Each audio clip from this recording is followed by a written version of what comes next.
Welcome, one and all, ladies and gentlemen, to The Late Show. I'm your host, Stephen Colbert.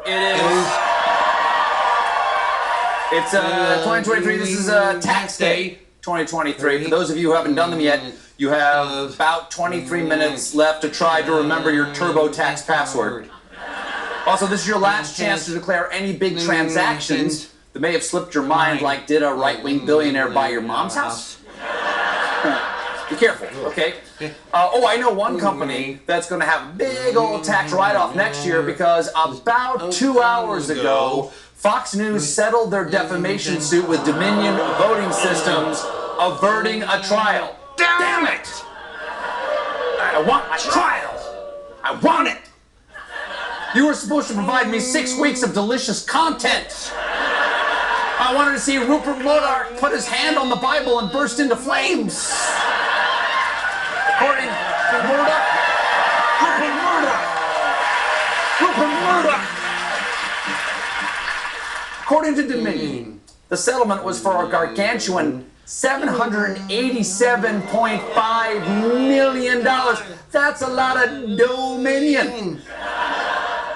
Admittedly, Rupert Murdoch is losing his shirt here, but nobody wanted to see that. And I got some bad news. Folks, because reportedly Fox News will not have to acknowledge on air that it told lies about Dominion in the wake of the 2020 election. Boo, what they said. Boo, boo, sir, boo, I say. I guess it's satisfying, for Dominion, that Rupee had to fork over a pile of cash, but that does nothing for our democracy. What we need is Fox News personalities to look straight into the camera, admit that they lied over and over again about the 2020 election,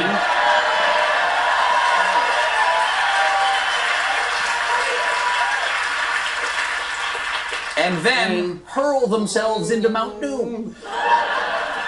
Fox was quick to release a statement, semi-acknowledging that something kind of, sort of, maybe happened. It said, you know what, I'll let our friend Jake Tapper attempt to read it. This settlement reflects Fox's continued commitment to the highest journalistic standards. We are hopeful that our sorry. Don't apologize, Jake. It's hilarious.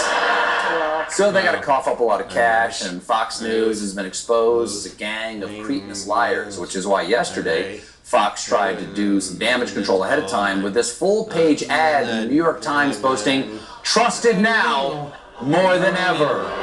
Really? Really? Because you were just caught in the act, buddy. Honey, I'm home. What? You and Rick, your yoga instructor. I trust you now more than ever, darling. Oh, is that downward-facing dog? Oh, it's not. Close that. I want to point out the number of people who trust them in their own chart is 41%. So less than half. Kind of a weird thing to brag about. You never see a toothpaste ad bragging, 4 out of 10 dentists recommend. The other 6 know it's just relabeled hemorrhoid cream. Recently, things have not been going great for Florida Governor and threatened cat Ron DeSantis.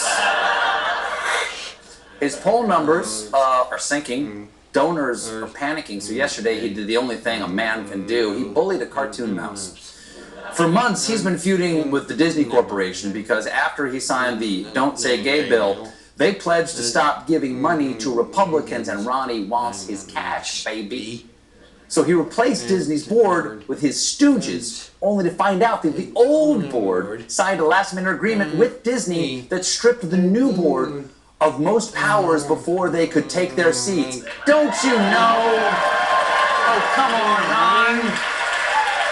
Here in Florida, don't you know you don't mess with Disney? You ain't Nemo. They'll never find you. DeSantis couldn't take control of Disney World, so now he's talking about what he can do to the land around the park. People have said, maybe have another, maybe create a state park, maybe try to do more amusement parks. Someone even said, maybe you need another state prison. Who knows? Yeah. A state prison next to Disney. He's about to run for president, and his latest proposal is, I'm going to put Florida convicts next to your children. DeSantis, of course, has made many other threats. He's floated the idea of raising taxes on Disney hotels and imposing tolls on roads that lead to its theme parks. Oh no! Now going to Disney World might become expensive. Oh no! Other Florida Republicans are also lining up to bash Disney, like State Representative Carolyn Amesti, who claimed the Magic Kingdom is indoctrinating children with radical gender ideologies. You know what? Yeah, no, she's right. It really makes you long for the good old days when Disney only showed wholesome traditional relationships, like a candelabra trying to bang a feather duster. She's the most flammable object in the castle. Get out of there! Now, craziest thing about all this is Disney World is the largest single employer in Central Florida. You can't attack Disney if you're the governor of Florida. That's like running for the Prime Minister of Canada on the slogan, maple syrup. I like the guy's name is Canadian Prime Minister. It's just Canadian Prime Minister. That's his guy's name. He might win. DeSantis isn't just losing his fight against Disney, he's also losing the support of fellow Florida Republicans like Congressman Greg Steube, seen here as the cover model for this month's Angry Beekeeper.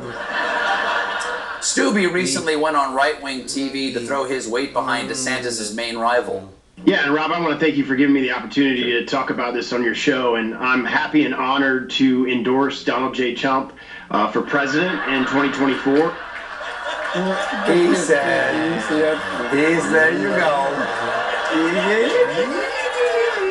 He said Donald J. Trump. It's quite the Freudian slip. I am proud to engorge my pick for the sinner of the 2020 election, Mommy.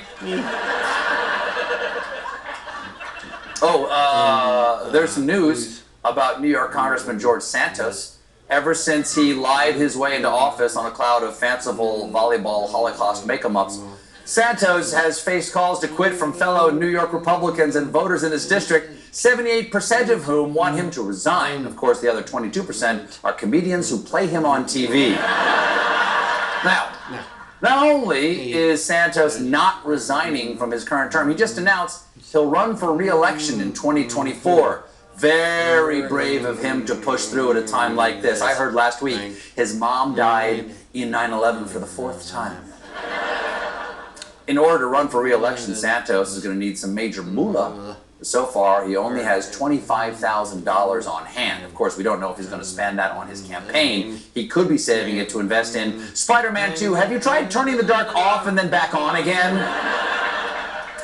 Santos is also trying to juice up his profile in Congress. Yesterday, he introduced 7 new bills, including one that limits vaccine mandates, and it's grounded in a peer-reviewed scientific publication, Nicki Minaj's 2021 tweet that her cousin's friends got the vaccine and his testicles became swollen, which is why George Santos' actual bill is called the Minaj Act.